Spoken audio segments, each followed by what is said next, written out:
These boots are already hard on these rocks. These little tiny pebbles. When we lived in the cave, there was like these huge rocks that we had to like maneuver over all the time. Just like balancing on. When we lived in the cave, there was like these huge rocks. Those are almost easier, like little tiny pebbles. I've been out here like hills and like falling over. Hey, let me see your microphone. Is it not working? Uh-oh. That's the little guy. Yeah? The little fella. Here. You have to turn it on here. Oh, the little fella fell off.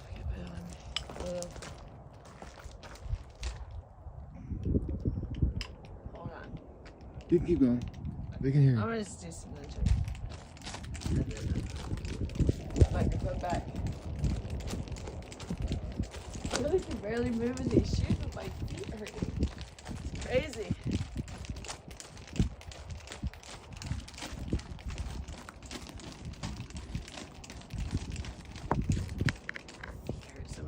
It's my heels and on the front. Test. Test. Okay, there. I think this works now. Hold on. This is on. You literally got whacked.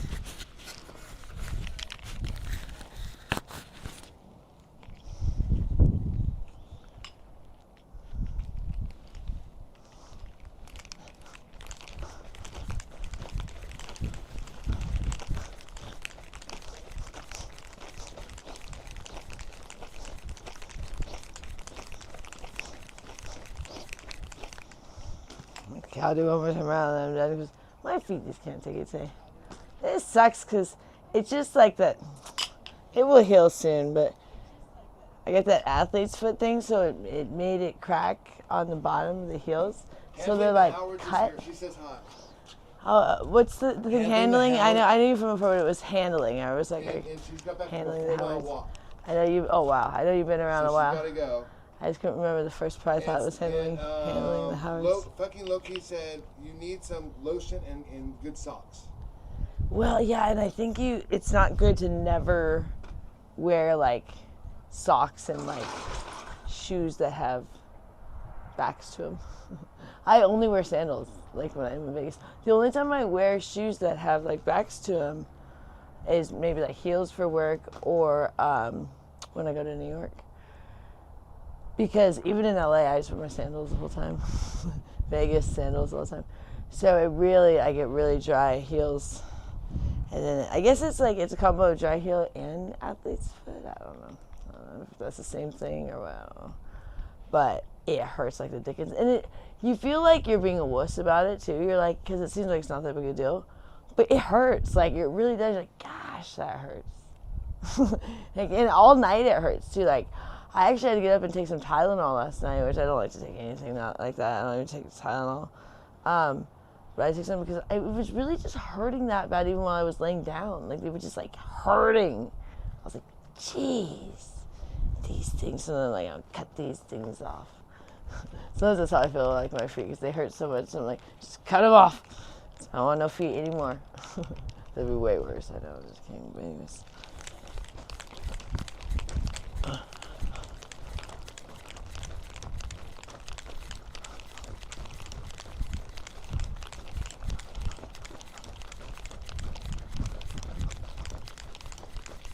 One more shrink of this.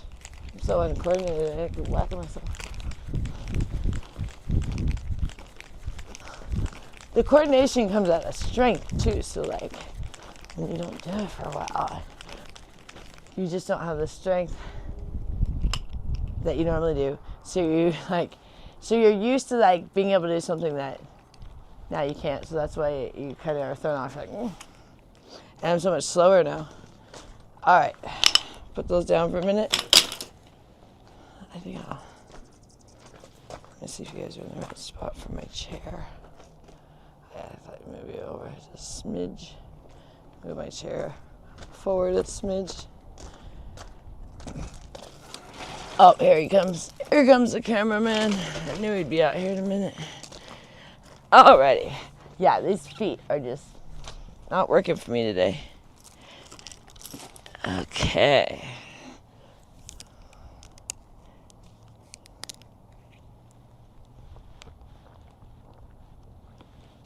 I'm gonna switch to my music. I'm listening to Halsey today. I go through my phases. I'm getting tired of Taylor. Had enough Taylor Swift. By Taylor Swift, we're gonna do Halsey. Halsey, yeah. Do the Halsey shuffle. Halsey shuffle. You know Halsey is her name, because her name is Ashley. But it's the same letters. And Halsey is a place in, I think it's Brooklyn or somewhere. Somewhere in New York. I think it's Brooklyn. All right. It's a Halsey Avenue or a Halsey Street or something like that. Or Boulevard or something like that, you know. Okay, so this morning, crazy morning. So this morning we went to our 8 a.m. meeting. So we really, really like our 7 a.m. meeting. And this morning we went, and I really like this 8 a.m. meeting because there's more women. Because I'm really looking for a sponsor, and I actually tried to tell you guys. It was quite embarrassing, to be honest. I was going to tell you this story. But I wanted to start going more to this 8 a.m., you know, like switching it up, because it's almost all men at this 7 a.m. except for some very old ladies, which I really like them. But they even mentioned to me, one of the ladies said, "Oh, you need someone, you know, not my age, someone younger, closer to your age." Because I was even thinking of her, and I was like, okay, not you. And then, so music to that. So at this 8 a.m. meeting, there's a lot of ladies. And so I'm like, that would be helpful if we could.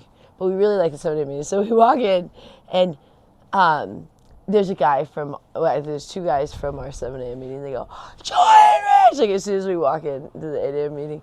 And we're hanging out, and it's really funny because you feel like you're like cheating on your other meeting. Like it's the weirdest thing. I don't know if anyone else has ever been to the meetings, never experienced that, where like you feel like you got caught at another meeting. And he even mentioned it like in his share, like, "Oh, yeah, Joy and Rich over here. They're from my other 7 a.m. meeting," which I don't think you're really supposed to talk about things like that. But the meetings we go to are not very strict with the like some of the meetings have more strict rules of like things like you're not supposed to talk about other people's shares. So they do that all the time in our meetings. Everyone just talks about each other's stuff. So both the meetings we go to, they're a little more loosey-goosey, but good group of people. But it was funny because I really felt like embarrassed. Like, and then you're like, oh no, because I was debating if I, you know, keep going to the other one or like switch it up, and I'm like, oh no, we gotta go. So tomorrow we'll go to the 7 a.m. one. But it's pretty funny because I don't know why you feel that way, because like we haven't even committed to one being like our home group, but we feel like the 7 a.m. one is pretty much. But it's just weird how, I don't know, because they do kind of get a little bit, they don't mean to, but people get their feelings hurt. It's like, oh, why are you leaving our group and go to this other group, you know? But as long as you're going to the meetings, it's good. So everyone's pretty supportive of that. But so anyways, the meeting ended, and you know they have where people raise their hand if they want to be a sponsor, but I forgot to pay attention to who raised their hand. So I was talking to these two ladies and who I actually really like from the other times we've been at this same meeting, and they were saying I should get a sponsor, and I wasn't actually like asking them, but I was just like, oh, do either of you guys sponsor? And then they were like, oh, no, I can't sponsor. I was like, oh, no. Like, I felt embarrassed because I felt like they thought I was asking them. But I wasn't. I was just asking if they sponsor. You know, like, oh, is that something you guys do? Do you sponsor?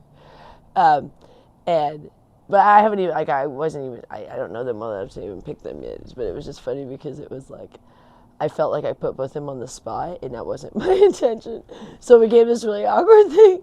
And then one lady was like, oh, no, I can't sponsor now. I travel too much. The other lady's like, oh, I'm taking care of my mom. I can't sponsor it. I was like, I wasn't actually asking. So I felt like I put my foot in my mouth, but it was funny.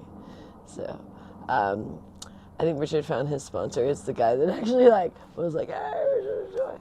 There's so many guys at our 7 a.m. meeting. If it could be a guy, I would have found a sponsor in a second. I mean, it technically could be, but it's not a good idea. But there's just not that many women at a lot of the meetings that we go to here in Vegas. It's like a lot of men. And then there's like men's meeting. I'm like, that's all the meetings are men's meetings. There'll be like 2 women usually at most of the meetings. I'm like, isn't every meeting a men's meeting? But there's a couple of women's meetings, but the only ones I could see were like online. I'm like, that's ridiculous. Is there a women's meeting that's like in person? I'm sure there's a certain time, but I don't like certain times too. So, but the times I was looking, it was all online. Yeah. But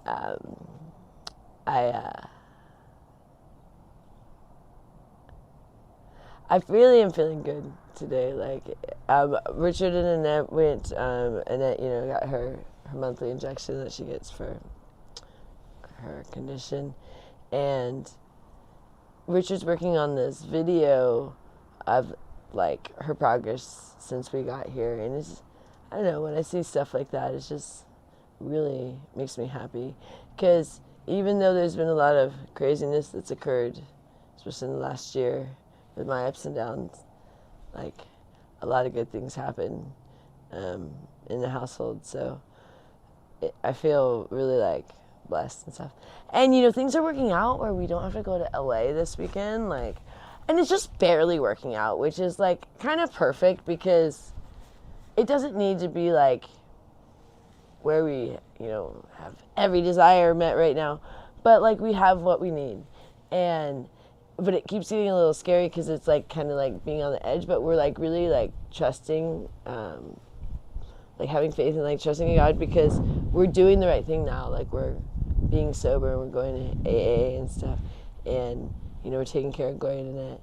And we're not, we're being very, very smart about how we spend the money, like, so everyone has what they need. And where people aren't lacking in anything, like today we don't have a lot of money, but we offered Annette, she's been wanting to get her toenails done, but when we go to actually take her, she doesn't want to go. So today they were already out, and we said, do you want to go do it now? And of course she didn't want to do it, but we were like, if she wants to do it, we're going to take her, even though, like, we're pretty short on funds, but, like, we're trying to make sure, like,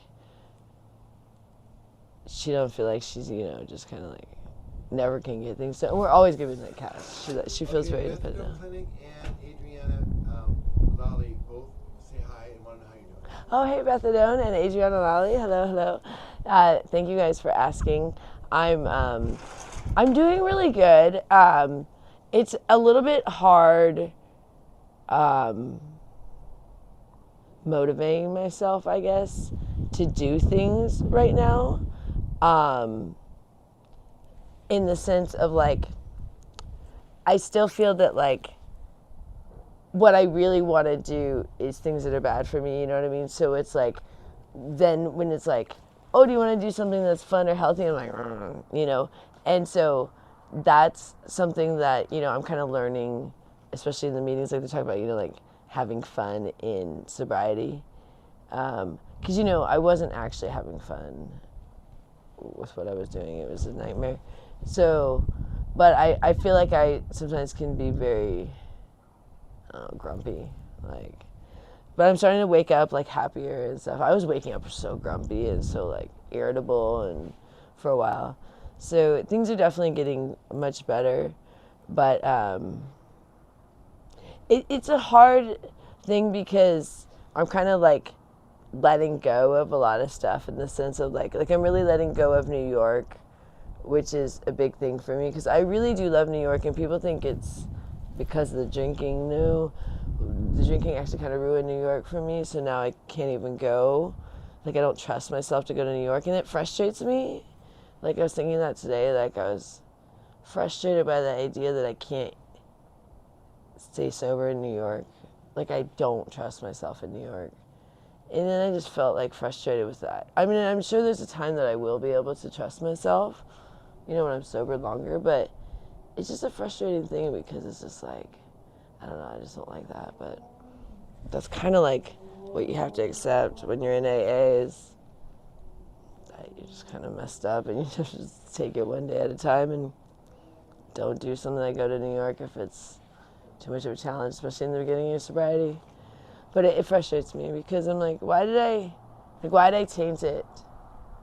To where, like, there was a time that I used to go to New York before I drank in New York, and I really enjoyed it, and it was really fun, and it was a good experience. But then as soon as I started drinking in New York, now I, like, have the hardest time when I go there. Like, all I want to do is, like, start drinking in New York. And it sucks because I feel like I had to, like, remove things from my life because I couldn't handle it, and that's like frustrating, but I think it was a smart thing to do because you want to think, oh, I can do anything, I can handle it and stuff, and I could handle New York in the sense of like the work and being in New York. I just want to drink when I'm in New York. Like I just lose my control of like it's not even that, like it's not anything. It's not like, I mean, it's kind of like the setting and stuff, but it's not my job because I do my job here. But it's something about as soon as I get there, I just like, it's like I'm like, oh, I want to drink, and it sucks to me because like I just feel like I'm feeling a little sadness because I'm realizing like I don't know when I can go back, if ever, and it's just like, why did I do that to myself? You know what I mean? That's a little frustrating. Pagan Witch says, glad to see you doing so well. Pagan Witch. Hi, Pagan Witch. Keeps you in her prayers. Thank you. I appreciate the prayers. Also, someone wants to know, do you ride horses out here? Man, I wish I had a horse. That would be amazing. That would be something to keep my mind occupied. I can't afford that, riding horses or owning horses, because both are expensive, I imagine. If you have to rent a horse, or you borrow someone's horse. What do they do, like hourly? They rent horses out by the hour. How does that work? But like to ride Adriana them. said that she tried the bone broth stew, and she says that I'm right. It's an acquired taste. Yeah, no, the bone broth stew is a total acquired taste. There's times I can't take it. Like, there's times I don't even like it, and then there's other times I do. It's a really weird thing. Sometimes I can't stand it, and I'm like, oh, no way, And other times I think it's, like, heavenly. It's really weird. It has a lot to do with the amount of sugar you've been consuming recently. I know that. Because, like, if you haven't had a lot of sugar recently, then you're like, oh, this is great. But if you recently had sugar, like, if you just had cake the day before, you're going to be like, oh, this is terrible. Give me the cake. You know what I mean? So it's...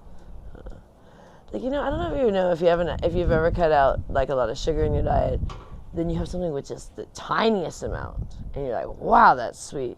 But if you're having it regularly, then like nothing tastes sweet. Give me frosting. Oh yeah, that's sweet. Yeah. But Richard used to eat frosting out of the containers. This is funny. So when we lived in Panama, oh gosh. We ate a lot, to say it shortly, but especially compared to Panamanians. Panamanians eat like Gloria, which you guys don't know how Gloria eats. It's like nothing. It's insane. Like I'll get to the frosting story, because the first story, which I've told before. So why we ended up going to Panama. So small in Panama. Oh, I know, they're so small, and I'm going to explain the portions. It's insane. They walk a lot? We did not expect this. We were just like, oh, this is not going to work. But anyways, I'll explain in a second. But so how we ended up going to Panama is Gloria is from Panama, Richard's mother. That's one of the reasons. But even more than that is in October. Someone suggested, look, they saw that you got really excited about the horses, and around here, she guarantees that there's probably people that you could pay them, and they'll teach you to ride their horse. Oh, that would be great. You get to go ride horses. That would be fun riding horses, yeah. So take a class. That would be fun with the horses. I love horses, actually. But get this. Animals. Yeah, I love animals. So October 2012, me and Rich had just been dating since like April 2012, so not very long. We came to Vegas. We were in Portland. And we met Richard's, I think it's like a second cousin. Well, actually, it's complicated. It's Gloria's father had more women than Gloria's mother that had other children. So Gloria has other siblings that now have children. So however that's connected to Richard. Gloria is Richard's mother. So, but I call them like second cousins, but I don't know what they are. But anyways, they came to the wedding here in Vegas. There was a wedding in Vegas, and we all came. It was at the Aria for Richard's other cousin. And they were saying, you guys should just come to Panama, which is where Gloria's from. Gloria doesn't like Panama. Like, she was happy to leave there. But Richard's father bought some property on the Caribbean side. I should say Colombian side. The Caribbean side. And it's like there, but it's abandoned. It's like 10 acres or something that just like sits there. So we thought, well, maybe we could track that down, figure out what to do with the property, because this was early on. That turned out to not work out. Well, no one even knows where it is. Gloria doesn't know where it is. This is a nightmare. But they lost the paperwork for it. I don't even know where well, some people know where it is, but it is a mess. Really, forget it. But anyways, we ended up going there just thinking we were going to go there for like a month or two, and we ended up staying for a whole year because we just loved it. We wanted to live there. We wanted to have our wedding there, but Gloria was like, I'm not moving back to Panama. Forget that. So that's how we ended up back in Vegas, because we realized no one wanted to come to Panama. But we loved it. But anyways, so when we first got there, so we used to eat a lot. We had a little bit of an eating disorder, eating disorder, and we did very large portions. So we've been on a 6-hour plane ride, and we must have ate something on the plane. I think it was more than 6 hours. I think 6 hours was one and then there was like a layover, and then there was some, I don't remember. Because we flew from Portland to Panama. I don't remember how many hours it took, but it was quite a few. And we left at like 5 in the morning or something, and so we didn't end up arriving in Panama until it was like dark. And the lady's name Wanda, she picked us up as like, I don't know if it's cousin or what it is. She picked us up from the airport, and we finally get to her place, and her husband's like, oh, you guys must be so hungry. And we're like, oh, yes, we are so hungry. So, oh, let me make you guys something. We're like, oh, thought you'd never ask. Thank you. So he goes to the kitchen, and this tiny little kitchen too, and everything's like miniaturized too. Like the fridges are smaller, everything, like when you open, like the milks are smaller, everything's smaller. The orange juice is a smaller container, everything's like smaller. And then he makes us like, so if you made a sandwich and then you cut it in half. So imagine, so if you had one piece of bread and you folded it over, and then you cut it in half. So we got like one square. If most sandwiches would have 4 squares, we got a square each. And he gave us a square each, and then it was like one cracker or something, and like the tiniest little bit of like orange juice or something. And we were like,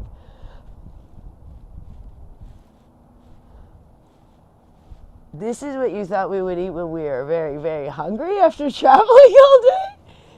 Like, this is like a lot?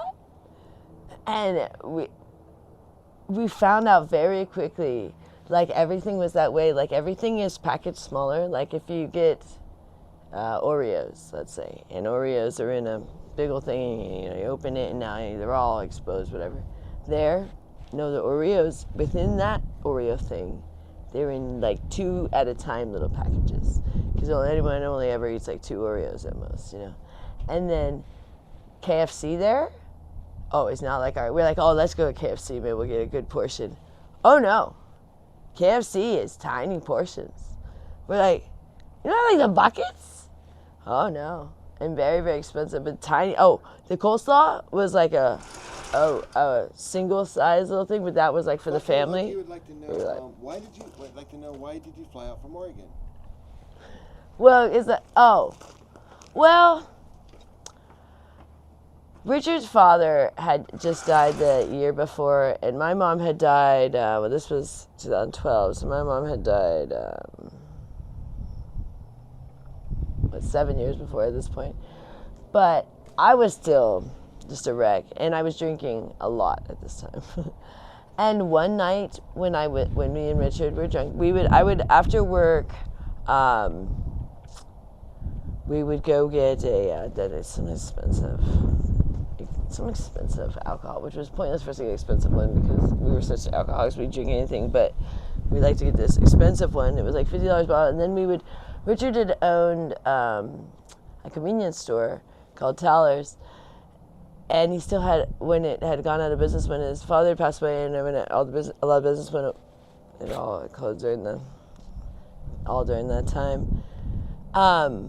He still had all this beer, but it was like expired. But it was like all this like Sierra Nevada like dark ale, and I didn't like it, but we would drink that. So we would first go get like this expensive thing, and then we would just like drink these beers. We were such alcoholics, and so we were always drunk. And one night I was working in real estate, and Richard was managing a bar restaurant, and I was like, we should just go, because his cousins had told us we should go to Panama because we'd met them at the wedding, and we'd gone back to Portland. And they said, you guys should just go to Panama. It's very affordable there, and they have these, you can get jobs and stuff, which was not true, but not if you didn't speak full Spanish, which we did not at all. So I just got this wild idea, and I wrote an email to my boss in the middle of the night quitting. So I couldn't back out. I could, but I told him I'm moving to Panama. And then I told Richard to quit his job. And we gave our job a lot of notice because we didn't leave right away. We left 2 months later. But so we gave both our jobs 2 months notice. And then, we moved to Panama. And we sold everything that we had before we went, except for, we gave Gloria the Mercedes, and then I had a Lexus. I sold my Lexus. And then, we sold everything that was in Richard's condo, all the furniture and stuff. And then we sold his website. And so, we went to Panama and had, a certain amount of money. But then we realized we couldn't get jobs there. We tried. We were going to get, regular jobs, we thought, but we didn't know fluent Spanish. We're so stupid. You have to know fluent Spanish. So very few people speak English there. And we didn't know Spanish well at all. It's amazing we made it a year, because our Spanish is, mi español es muy mal. Pero yo hablo, was it pequeño español? My favorite phrase when we were there was, lo siento, no hablo mucho español. Mi español es muy mal. But I had some crazy incidents in Panama. That's probably Panama and Manhattan, the years that we were there, because I'd have gone to Manhattan on trips. Destiny C now has 43 days. Hey, good job, Destiny. 43 days. That's amazing. That's really, really. And also, Gloria is on day 2 of cutting out the sugar. Oh yeah, Gloria. Oh gosh, yeah, we gotta. Okay, and by the way, gotta report about Gloria. Have you seen? Have you seen that she physically, you can see the difference? So Gloria was really dousing herself with sugar. We tried to monitor her, but she was doing it with putting it in her coffee, in her decaf coffee, or in her tea, or she was really wanting things she was wanting gum that had she wanted the sugary gum, and then she wanted over the holidays, she wanted some chocolates and things, and then what was the other thing? She wanted fruit. She kept wanting fruit. She was kind of arguing with us because we said, you can't do those things before you get through diabetes. And she was so I guess she went to go just do some tests, and then she got a pretty serious letter from her doctor being you are not, and she wasn't taking her diabetes medicine because Gloria doesn't like to be told what to do at all. But it was getting pretty serious, so her doctor sent her a pretty stern letter. So Gloria has been really cutting back on her sugar now. So it's been day 2 of her I don't think she's had any sugar.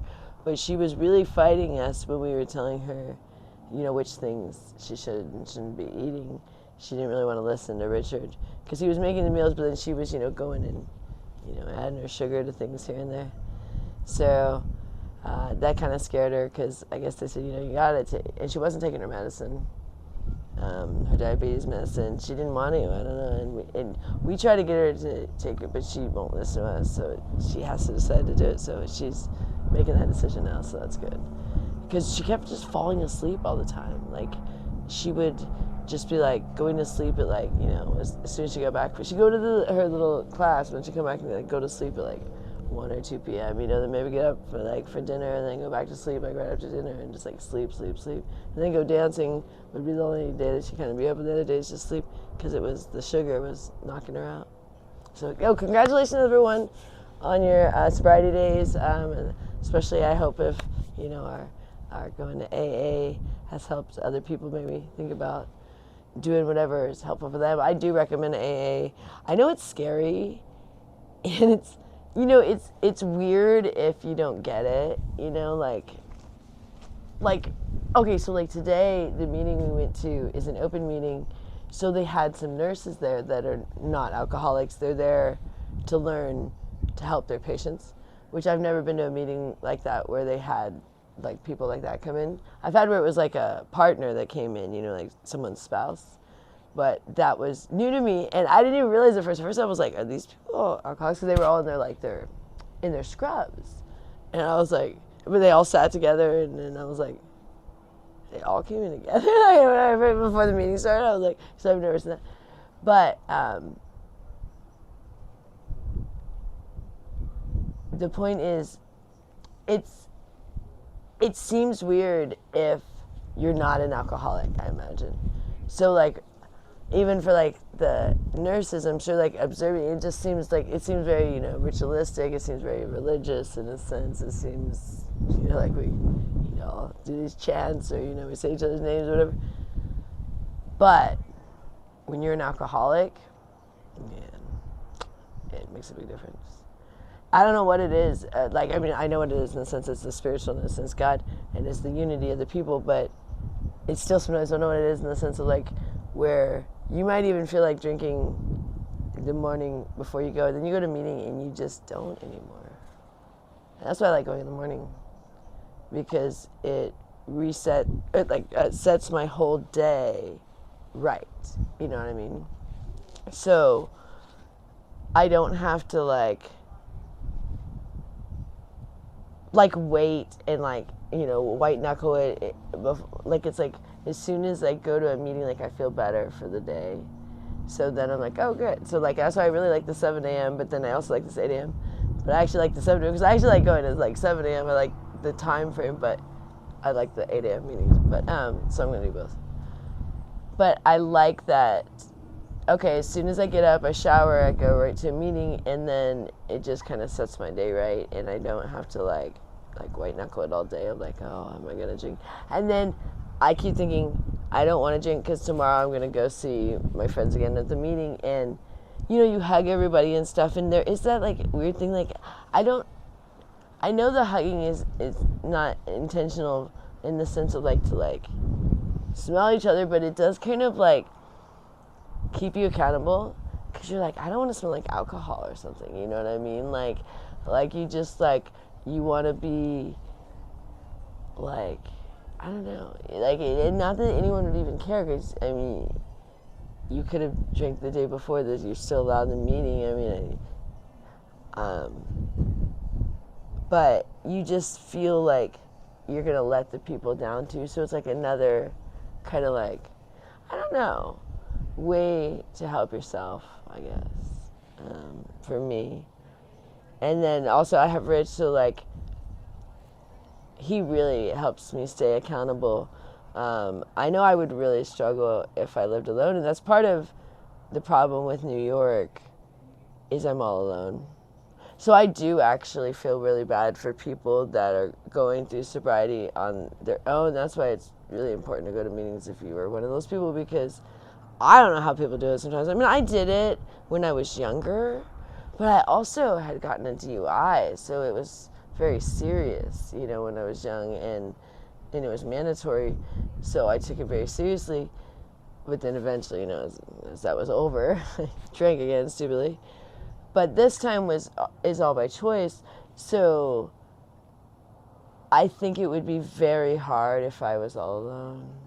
Like that's why I'm scared to go to New York, honestly. Because the thought of like being in New York City all by myself for X, like I keep thinking like I might be able to make it X amount of days, but can I make it, you know, the amount I need to make it for the entire trip? And I was gonna go a shorter amount this last time, but I was like, I just still don't think I can do that. Like I just didn't know if I could stay sober.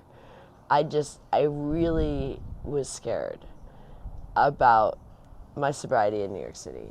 So I was like, it's not worth it. But it was scary to not go to New York too, because we were really nervous financially. But it's working out. And, you know, when you go to the meetings, everyone always says, you know, as long as you stay sober, it will work out. And it really does feel that way. And that's how we're feeling, is like, just stay sober and it'll work out. Stay sober and it'll work out. And it takes a lot of faith, but it does seem to work out. Like, it's kind of cool. So I'm coming over here because you're in the shade. It's nice. Finally, I know. It's nice. It's beautiful. Very nice. Oh. People want to know how the weather. They've been asking how the weather is. The weather's been awesome in Vegas. It's been a little bit chilly up until the last 2 days, but the last 2 days have been fantastic.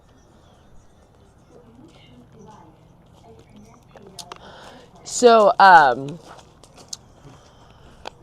what happened last night? I was going to tell you guys something. Oh, you know, last night was another kind of like, we call them winks. Some people, I guess, in the meetings call them God shots, different things. But we were feeling very nervous this morning of like, if business didn't come through, we were maybe going to have to put, you know, the groceries on like our last credit card that we have a little bit of money on that's like for emergency. And you don't want to be putting groceries on a credit card because you're really not in a good situation. And we've done that many times, but it's like the last one available. And then, you know, things just came through. And then while that was coming through, like another opportunity came through and stuff for another day. And it's like, and it's all going to work out. And so, like it's going to work out through the weekend and stuff. So I don't have to go to LA this weekend either, which I was going to go with Rich. So it wasn't a question of the alcohol in LA. It was more just, I just didn't feel like going right now, because I do want to go to LA again, because I do enjoy going to LA. It's fun. But I just didn't want to go right now for whatever reason. Like I kind of have enjoyed that I got to stay home this January. But I mean, I do enjoy when I travel, so that's where I'm feeling a little bit. It is a little bit harder to be at home. It's a little bit, you know, more boring in a sense. But I'm okay with more boring, because I don't need like constant thrill. I mean, I'm almost 41, so like that was getting overwhelming for me. But there is that like, trying to like make sure you don't fall into addiction out of boredom, you know what I mean? And so I'm really I'm trying to, you know, get in my book and read, but that's another thing where you like put off, you know, like, oh, I'll read later, I'll do something else. But I do feel that each day I'm feeling more like I can handle sobriety anywhere, you know what I mean? Where it's like, I just truly want to be sober now. Where before, I think I was only being sober because I had to be sober in certain places. Like, I need to be sober in Vegas. But now, like, I want to be sober, if that makes sense. So, but it is still like changing your habits is what takes a second, you know? And it's easy to want to be like, oh, I'm bored or I'm depressed and I want to, because I want this thing that actually made me more depressed, you know what I mean? So it's a vicious cycle. So I feel uplifted every day, and I really do like the meetings. Like, I don't know, it just, it warms my heart. And I think I needed it because I grew up very religious, and I thought I didn't want that because I didn't feel like going back to church. I don't know, there's just too much, there's a little bit too much phoniness at church, not to judge, and I just judge, but I struggle with, because I grew up, you know, on the other side of church, you know, seeing it from like being like a youth pastor's daughter and being very close with the pastors, because my mom worked for the pastor, and we had, you know, basically did church things like 5 to 6 days a week.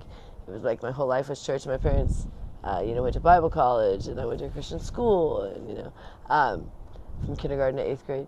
So I was indoctrinated, I guess, with a lot of religion. And when, after my mom died, I kind of, you know, rejected it a lot. And I just didn't feel like going into a church. I mean, I've been to a church since my mom died. I used to go with my stepbrother, who's autistic. But it was, I don't know, I just didn't, I have a lot of issues with a lot of religious stuff. So I feel like the AA thing is really cool because it's kind of like bringing like God, well, not kind of, it is bringing like God back into my life, but in a way that I like it better, you know, where I don't have to go to a church service necessarily, you know. But I feel, when I go to my meetings, I feel very connected with God, and it's a very spiritual experience. And, you know, we pray, and, you know, we do like the Lord's Prayer, we do a lot of the AA prayers, but it does remind me of childhood in a sense, but like in a better way. I was saying this at one of the meetings. I was saying, like, what I like about AA is like people don't like argue. I mean, there could be meetings that people argue, but they're not supposed to. That would be very frowned upon. Where when I was a kid, like I was in a lot of Bible studies where people were like arguing about the Bible, like, you know, who was right, who could, you know, quote it better, who could, you know, recite it better, who knew it better, who understood it better, whatever. And which version was better. So, I don't know, there was a lot of like animosity, a lot of hypocrisy too that I witnessed. Because I remember like one thing used to always irritate me, like before church, is like my mom would be like screaming at us in the car, you know, because she was a youth pastor. And then at church it was like, everyone's like all proper and perfect and nice and sweet, but you'd be like, you literally yelled at us like the entire way to church, and then as soon as you get to church, like, different personality. I don't know, there was a lot of that when I was a kid that I witnessed that I didn't like. Fusion was asking, he wants to know where we got all the Joy Rich gear. Oh my God. And then I mentioned, am I allowed to tell? Yeah, but then tell him that we met a.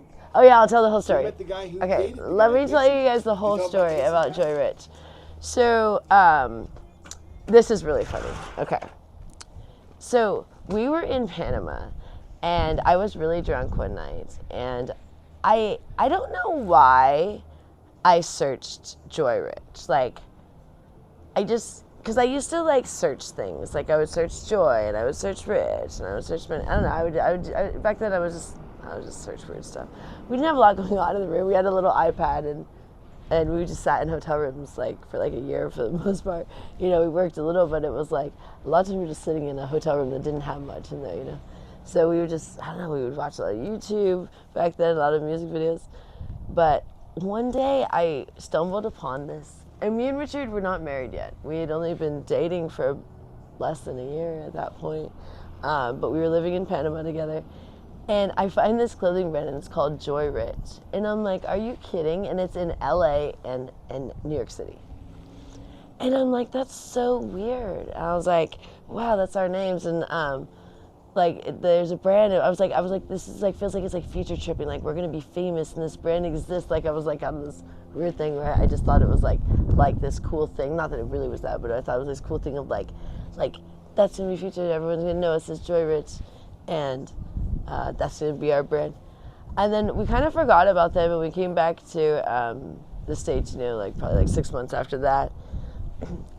And I'm a cheapskate with buying clothes. I don't know if you guys know this about me, for myself.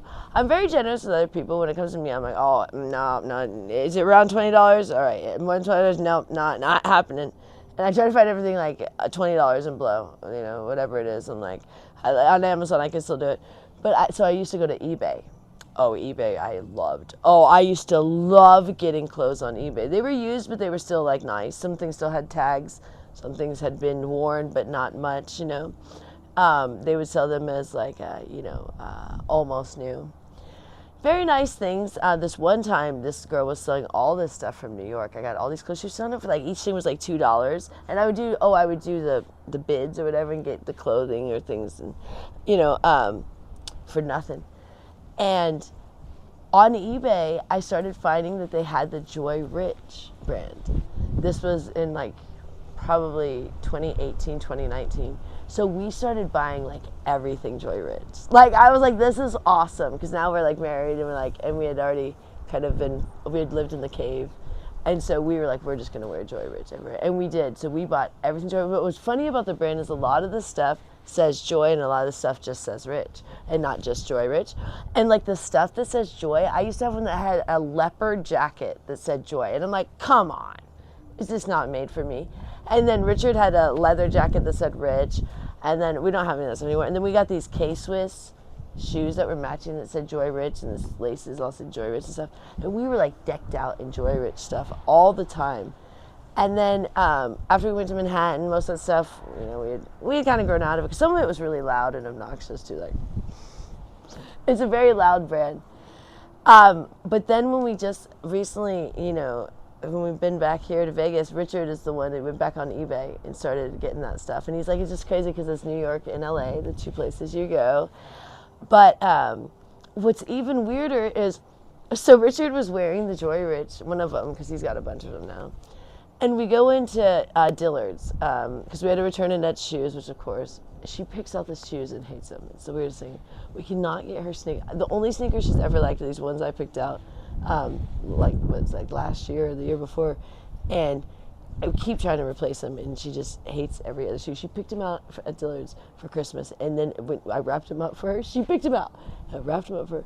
By Christmas, she hated them. She didn't want them. She didn't fit, even though they supposedly fit when she picked them out, but whatever. So we bring them back to Dillard's, and first the guy is just like, these have been worn. And we're like, oh, I know. But they were like $150 too, and we're like, and she wore them once and didn't like them. What she did, she walked, and she didn't like them. But Annette walks far, so, you know, they were already kind of a little black on the bottom.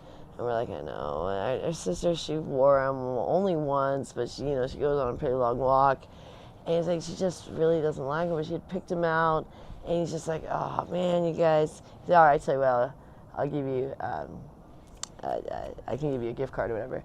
But he's like, oh, my gosh, do you guys know the person that does Joy Rich? He's looking at Richard's thing. We said, no, we just love the brand because my name's Joy and his name's Rich. He said, oh, I know the owner of Joy Rich. He's like, oh, yeah, he's a good friend of mine. And then we're talking, we're like, what are the chances?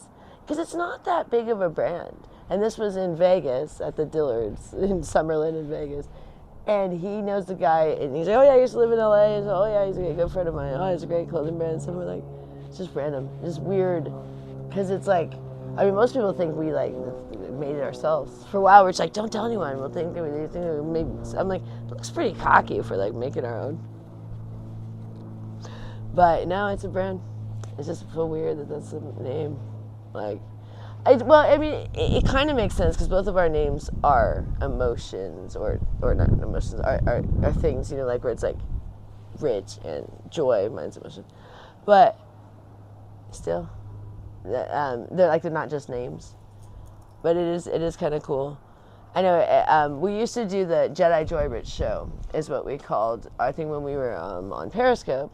We actually really liked that, but what happened is we kept losing our accounts because what used to get us back in the day is they used to be very strict with music copyrights, and they didn't have any way to kind of put music on the things not with like YouTube. We didn't do it on YouTube. This is more back on Twitter.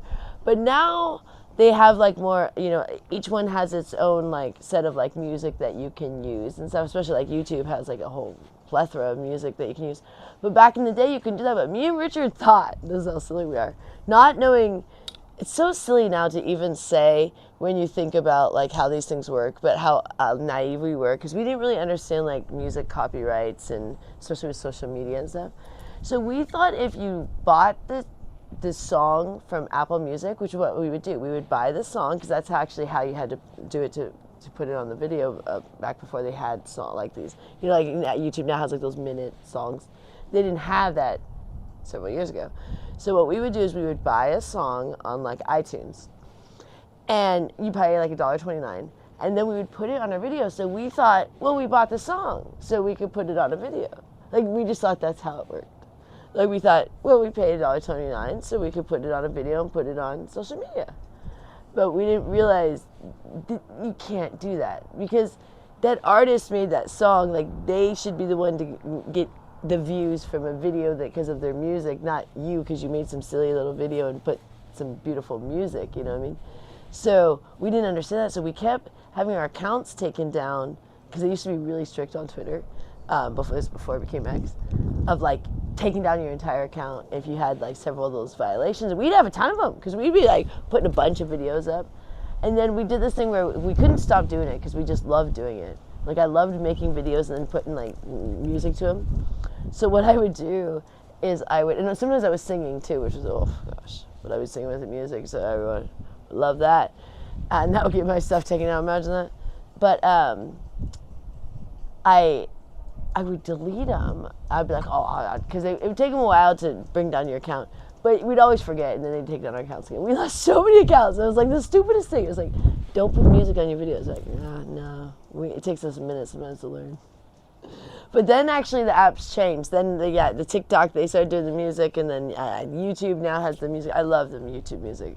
YouTube, sometimes I want to like make their videos and then take them over to Twitter, because I'm like, YouTube's got the best music now, where you can. But then I'd probably get in trouble for that because it's YouTube music. You probably can't put it on Twitter, X, whatever it is. But they're not as strict now. I don't know. I haven't had an account taken down in a long time, but I did have my work one taken down at some point. But that was a while ago. I don't even bother with that anymore. I get tired of like caring if my accounts go down. Like, you get upset the first couple of times, especially if it's a big one, because I had both my work ones went down, but they had quite a few thousand followers, and those are like, oof. They were totally my fault though, but it was something I didn't understand the rule, so it wasn't intentional. But once you understand, you're like, oh yeah, that makes sense. Like, duh, Same with like the music thing. But we learned a lot, me and Rich, in the sense of like we had no idea from when we first kind of discovered kind of wanting to put things out on social media in 2016 is when we kind of did that, our kind of birth to social media. I mean, I had done like Facebook and MySpace. Okay, so the boss says that you should try this thing called Shine, SHEIN. Is it a social media thing? Yeah, no, something for clothes, cheap clothes. Cheap clothes. Okay. Cheap designer clothes. Oh, okay. That you could wear, and also guys can buy gift cards and stuff. Oh, cool. Yeah, because I am such a cheapskate when it. Mark Fusion thinks that we should do that and get a nice. You should do a haul of all their lingerie and stuff, and I should put my goat head back on and play guitar. Oh yeah, totally. No, they have the best stuff. Honestly, I want my leopard jacket back so bad. That was one of the things we lost. It was just the craziness of primarily my drinking. Honestly, I used to give things away to people like crazy. It's insane. Like, I did that forever. Like, even in Panama, you guys, I gave away like my entire suitcase to the front staff. They loved it because I was like wealthy American, I wasn't even that wealthy, but I literally was like walking around like, what am I gonna wear? Like, I gave everything away. Like, why would I do that? I was so drunk. I was like, I just gave my whole suitcase, all my clothes, and then I was like, Richard, what am I gonna wear? It's like I literally had given away like everything almost. I did that so many times. You'd be like, why are you giving this stuff? They loved it though there because they're poor there in Panama. Still take anything you give them. I was always giving away everything. Yeah, I gave them my phone and stuff, but they couldn't use it. It was like an American cell company. Actually, you can take the chip out, and they did use it, but yeah, I'm very weird when I drink. Like, I don't know. It makes no sense. So it's much better. You know, nothing goes bad when I'm sober. That's the thing. Like, it's like I'm actually a very disciplined, very like mellow. Like, I know you guys saw me pretty high strung, but there was a lot going on when we first moved here. I mean, we were sober, but we were just dealing with a lot. So our anxiety was so much, and then we didn't know how to deal with the kind of the attention of the channel, and then the negativity of the channel, and then like everything going on, and we went a little berserk. So, but usually I'm a pretty mellow person in the sense of like, you know, I don't get really worked up about a lot of things, you know, like, but when you guys saw us at the worst time when this channel first started, so like you guys saw me like worked up all the time about like Gloria stuff and stuff, but that was like a very small time frame, because like I knew Gloria for years, we got along great, I never had any issue, and then when we moved in here, it was just like, it was a nightmare, and then everything went haywire, but it was just like a small time frame, and then I started drinking during that time, so then it got like exasperated, but now I feel like much more like how I've kind of always been. Like, if I'm someone, I just sit and I'll like read a book, you know, I'm a very, you know, I'm a mellow, like I just chill, you know. It's actually almost hard sometimes. I mean, I do my little chores, but then to get me to like go do anything, like, oh, do you want to go, you know, hang out with people, you want to do something, oh no, I'm good, I'm kind of a loner. So, but when I drink, I'm like, I want to hang out with everybody, I want to give everything away to everybody. I don't know. It's very different. So, it's very extremely different. So, but yeah, I don't know what was going on when we first got here, where I was like just so, I think I was just the stress of like taking on everything that was going on, like, because there was a lot. Like, it's so much calmer now. Like, it was just never calm when we first got here. It was just like, there was every day we were getting a letter of like something else that needed to be paid that we didn't know about, that because we didn't know what bills Gloria owed until we found out, like, when the notices would come in the mail. I was trying to open as much mail as I could, but things were old. I didn't know which things. So it would be like, oh, here's another thing, and it was like, for that first year to 2 years, it was just kind of, every day was kind of like another avalanche coming down on us. So this year has been, also me going to New York was very erratic, you know. I loved it at the same token, but it was super chaotic and not necessarily something I want to do again. But there's still like a fondness for New York in my heart, and there is like that fondness of like that craziness, but then there's that like growing up, you know. Because I'm not in my 20s, and I had to, you know, pay the piper every time I tried to act like I was. Like, you know, when I would come back, it was a mess. Sometimes it would take me like about almost 2 weeks to like get back on my feet again after a New York trip. I would just be so out of it because I'm not in my 20s, and I feel like I've had enough New York experience. Like, but it's like, it's one of those things, like, it's hard for me to like go to New York, but I'm like, I've had a very good dose of New York. You know what I mean? Like, I got to live there a year, and then I got to basically visit every other month for a year. And that's a lot of time in Manhattan. Because as amazing as Manhattan is, it is a small island. So, like, I really have kind of, like, seen a lot of it in the sense of, like there isn't, like, something that I'm, like, dying to do there, where I'm like, I mean, I do want to go to a Mets game, but that's not even in Manhattan. But I don't know if I will, and maybe I'll go if they play the A's here. So I don't know. But that's not enough to make me go back, but maybe in the future. But I don't feel like where I'm like, oh, I really want to go back because I didn't get to see this part of Manhattan or something like that. Like, I feel like I've had like a really good like helping of Manhattan, because like it was almost starting to get like redundant when I was going, like Groundhog Day, where I was like, that's where I was kind of getting in bad habits there, because I would get into the same habit when I would go there. Like, I would go sometimes to the same places, especially I remember when I was like doing those hard ciders, I remember I'd go to these same convenience stores, even though I was staying at different places. Sometimes the places were close enough that it'd be like the same place that you went to or something in it. And it was just becoming like like some people knew me as like drunk around there. You know, I mean, it was just like, it's weird because I didn't want to be perceived that way. But when I think of like, yeah, like totally, that's what some of those people viewed me as. Like in Manhattan, I'm like stumbling around probably most nights, getting more alcohol. Like, oh great, that girl again. I remember being upset with like, I found out like one Sunday that he couldn't sell to me till like 8 a.m. or something. Like, what? 8 a.m.? You expect me to wait till... It was like 6 a.m. or something. I mean, it's just crazy. I was like drinking like all day when I was there. So, I feel blessed that I made it out alive. That's after.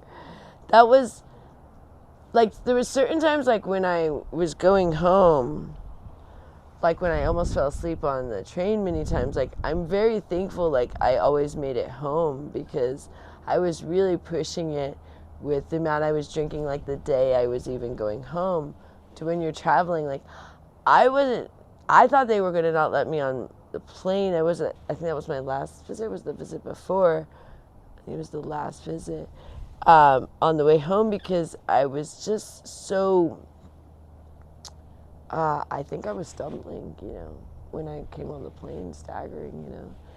And they didn't say anything. They just said, is this your seat? And I said, yes. And they said, what's your name? And I gave my name. And they said, where's your ticket? And I gave my ticket. And they said, just make sure you stay in that seat. Don't change seats, because my other two seats were open. And I was like, okay.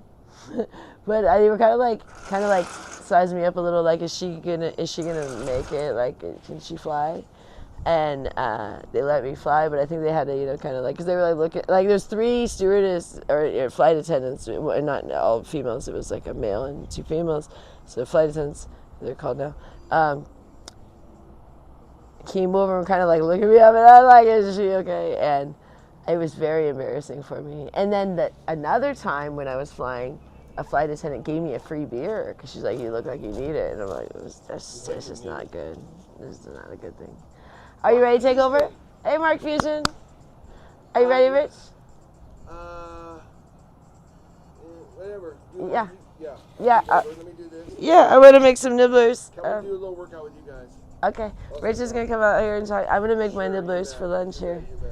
It's just burgers that I break up in smaller pieces. I think of them as like, you know, like popcorn chicken. That's the way I think of my nibblers. Is like eating beef like popcorn chicken, but it's not fried or breaded. But like, you know how it's like tiny little, because like chicken nuggets aren't a good example because those are kind of like flattened and it's kind of a different thing. Or like chicken strips. But I think of it as like the popcorn chicken. little pieces of beef. I don't know why I like it that way. I do, like, Richard, I had to convince him that I liked it better than burgers. He kept making me burgers, thinking like I was just making the nibblers out of convenience. I was like, no, I actually like them better that way. I don't know why.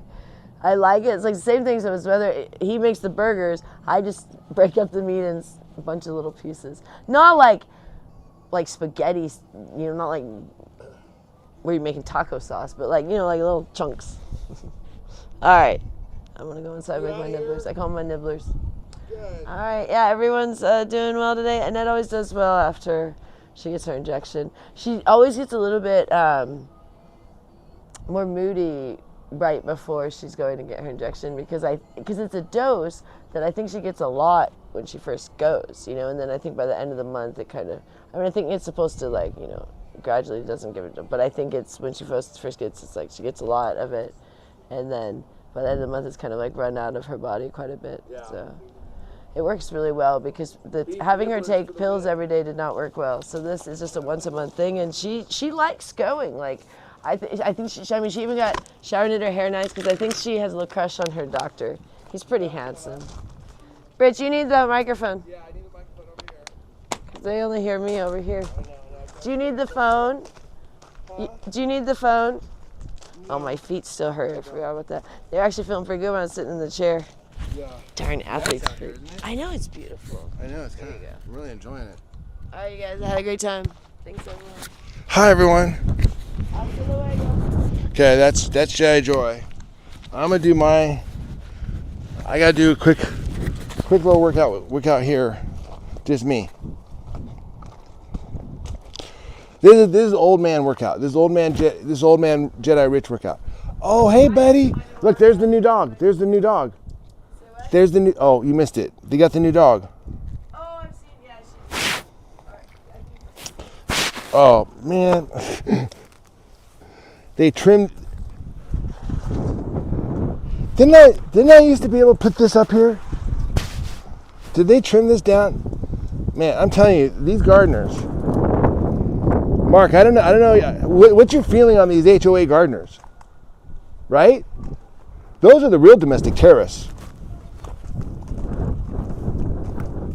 Okay. So we're gonna do just kind of some resistance training here. Can you guys hear me okay? Good. Look, I can do my legs and my arms at the same time. These guys kind of don't mind looking silly. And then you can do your squats as well. Joy showed me these bands. These are pretty cool. I mean, I know a lot of people use them. I've never used them before. I always thought you had to use big heavy weights, you know?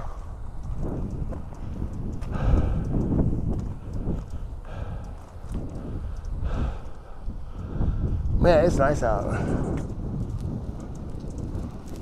Yeah, I've got a couple of videos I've been working on. Joy mentioned.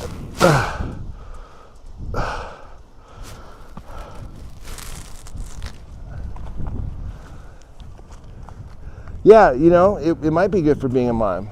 You're right. Works out these special muscles here. Nice healthy workout. I think so too. All right, let me get my nunchucks.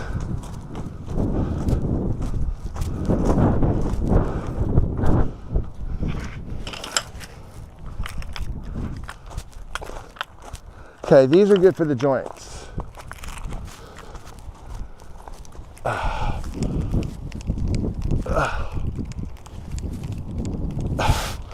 And my, what do you call these? Are these called deltoids? Can someone chat GPT that? Is this right here called the deltoid? This muscle, whatever lifts this way. Like I can lift pretty good this side. Whatever lifts my arm that way. What is the muscle called that lifts this way? Yeah, it's nunchuck time, you bet.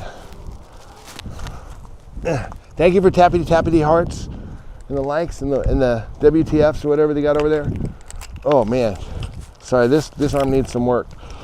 This muscle. Ugh.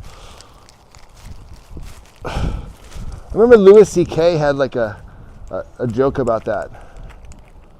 Oh my God.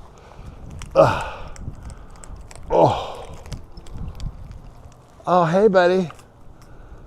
Sorry, I'm just checking out the beautiful hummingbirds.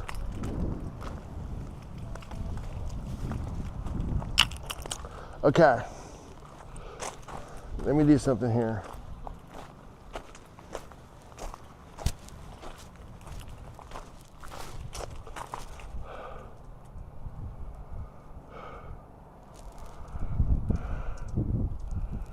Lift.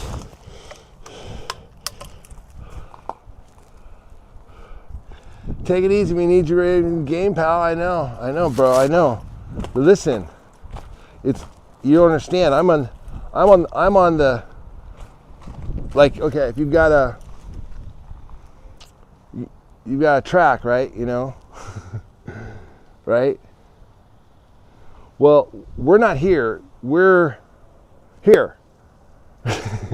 So if we're over here, it's kind of like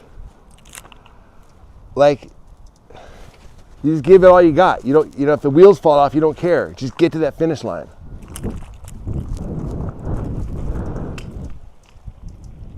But thank you so much for the concern. I'm trying to make sure everything's going to be cool here. I know this is a cool design. I know we should borrow this. Is that a legal term? Can I use that? Is it okay if we borrow this for our design? Because it would be some cool. I know it'd be for the other channel, but maybe we could change it so it was HealthyFamilyForce instead. What do you guys think? Okay, this one is okay. This shoulder, no problem. This shoulder, oh my gosh. Ugh. Oh. It's like it doesn't work. It's weird. It's hard to describe. It just doesn't work. It's like you go to lift it up. Well, now it's working. Now that I kind of, we're doing our Jedi magic on it. But maintaining strength is crucial to avoiding the waterfall. Bro, no. I think, okay. This might be my fault because I will admit that, yes, I have been very arrogant with this waterfall thing. And that might have come off as like, well, probably the truth is I'm very afraid of the waterfall. No, but hear me out. But strength is critical training, not to avoid it, but so that when you go off of it, you can maybe jump or do something or maybe do a somersault or a flipping, do something as you go over the waterfall. I think that's the idea. Trying to avoid it will just make it, it'd be like, okay, if you, let's say you have to go do the high dive and we have to just kind of coax you the whole way along the way. And you're like, no, I don't want to go. You're like, oh, you're going. They're like, no, I don't want to go. You're going. It's like, I guarantee you that however that you're going to go, right? But you're going to go, you're not going to look as cool as the dude's like, get out of the way, man. I'm going first. Wow. Woo! Like, wow. Like, no. You know what I mean? I guess that's what I'm trying to say. So, there's two ways to get over that waterfall. Was that YouTube safe? I'm just checking. Maybe there's another river. Maybe if you do something cool enough that the universe goes, whoa, look at that guy. He's going over the waterfall. He's not even afraid of it. That's the kind of guys we need. We don't need these guys that are so worried about, oh my God, but I have my taxes to pay. And they're due on the 15th. And if I'm not here, well, who's going to pay the taxes? I'm not sure if that's what they need on the next one. But I could be wrong. They need accountants.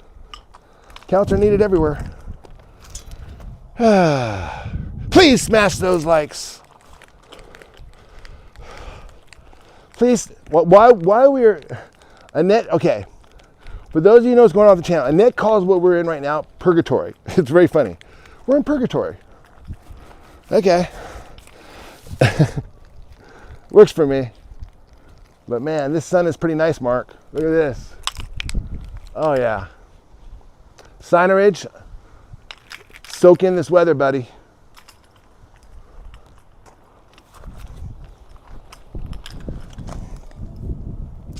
Rich, forget taxes. This is entertainment business. Man, I don't even, how did I end up, why did I want to be in the entertainment business? I keep asking myself, what was I thinking? Why did I leave the comfort of the ivory tower in the bank? Joy says, because you spent the last 25 years doing interesting stuff. And she kind of listed off quite a few things. But I'm like, yeah, but, those things actually do change a person, like going through life experiences. Like if I were to stay in the comfort of the ivory tower, I'm not sure much growth or change would have occurred with me. Certainly not a lot of humility. You guys know me now. It's like you're like I'm a long ways from being humble. Most of you think this guy's pretty arrogant, and it's where I'm working on it. But man, think of how it was 25 years ago. That's. This is me after finally the universe is like, forget it.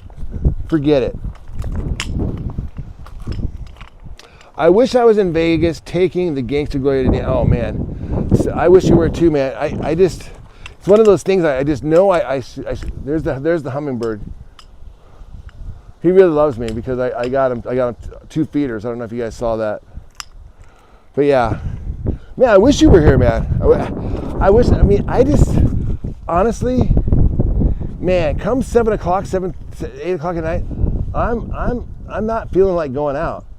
Now, I'll fall asleep like watching TV and then wake up around 1 or 2 o'clock, as most of you know, and that's when I get most of my thinking done. And even then, I probably wouldn't go out, but I'm more likely to go out then. But yeah, like this at 7, 8 p.m. times, that's just tough for me.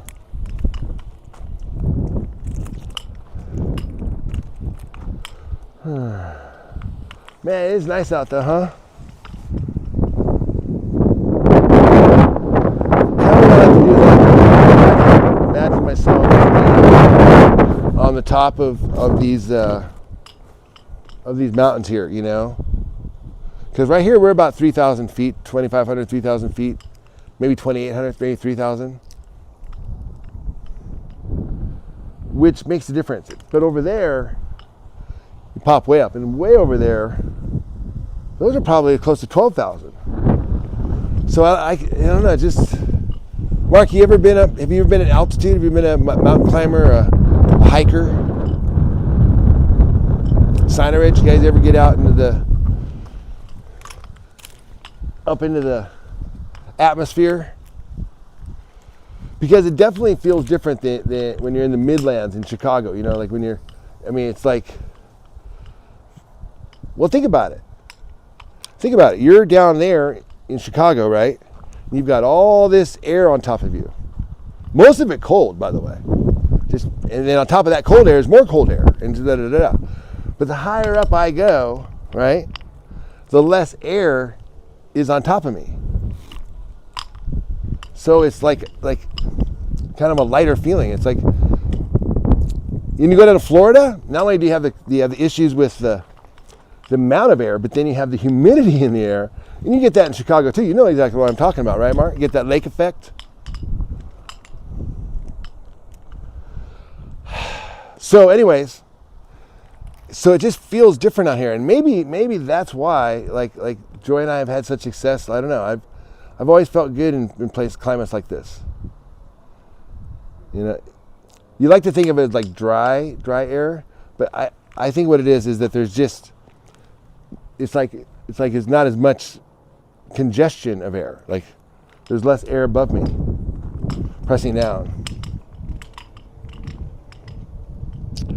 Okay, well, hit the likes. Let's get to 30 likes, and now I'm gonna go play some guitar. Maybe have some lunch, probably. I don't even know if I can wait that long. I'm kind of bored.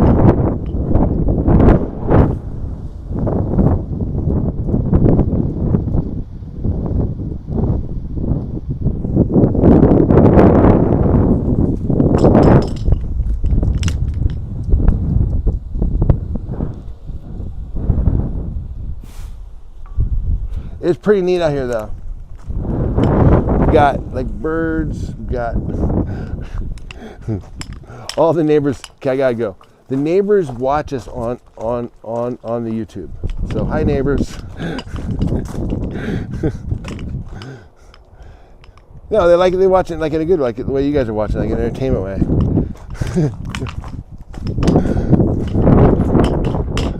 But it's just, you know how it is with social media. It's just like you don't expect your neighbors to be watching you. Like it's more likely that you have, you know, someone from South Africa watching you, and you're like, oh yeah, what's up? But it could be like, oh, it's just kind of a little different. Hey, man, listen, Mark, they might be here reading your comments, and for all you know, you guys might be friends. You don't know that. They might be a friend that you haven't met yet. So, let's not rush to judgment. But don't you think this would be a good design, though? Surfboard with Healthy Family Force on it. Introverse. Healthy Family Force. I don't know. It's just a design idea we could borrow. Just a thought. All right, kids. We have been on for over an hour today. I think that was good. I'm gonna go have my lunch now. Play some music, and just have a general all-around groovy day. Thank you for watching. Please hit the subscribe, and Everyone, remember.